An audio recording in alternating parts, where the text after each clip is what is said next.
Alright, so today we're going to be going over composite functions, and composite functions are where you take one function and plug it into another function. So we're going to start off with the f of g of x, and I'm going to rewrite that as the f of g of x, like this. So this lets me know that because the g is inside the parentheses here, we have to identify the g of x first, and then plug it into the f of x. So the g of x, which is given to us, is equal to x minus 3.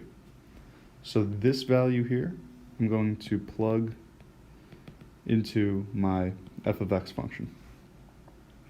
So the f of g of x is really equal to 6 times x minus 3 plus 2. So now I'm going to distribute my 6 to the x minus 3. 6x minus 18 plus 2. And I'm going to combine my like terms. So 6x minus 16 is going to be the final answer. When we move down here to the g of f of x, it's rewritten like g of f of x.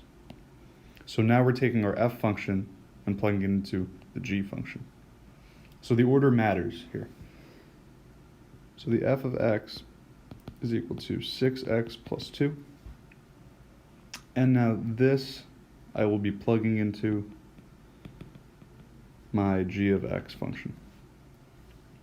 So the g of f of x is equal to 6x plus 2 minus 3, which is equal to 6x minus 1. So even though we're dealing with the same functions for both problems here, we get two different results based on what order our question is being asked. And this also applies to when we use actual numbers instead of just g of x and f of x. So over here we have the f of g of 6, and if I were to rewrite that as f of g of 6, I want to find out the value of g of 6 and then plug that into my f function. So I'm going to find the g of 6, I'm going to substitute in my 6 for my x. So we get 6 minus 3, which of course is equal to 3. And now to find the f of g of 6, we know the value of g of 6 is equal to 3. So I'm going to plug in the 3 to my f function. So 6 times 3 plus 2. 6 times 3 gives us 18 plus 2. And that gives us 20 for our final answer. Now say if I had the g of f of 2, we would have g of f of 2.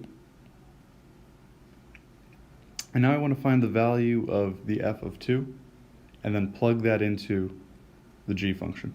So f of 2 is equal to 6 times 2 plus 2. 6 times 2, of course, is 12 plus 2, gives us 14. And this 14 I plug into my g of x. So the g of f of 2, or the g of 14, is equal to 14 minus 3, which is equal to 11.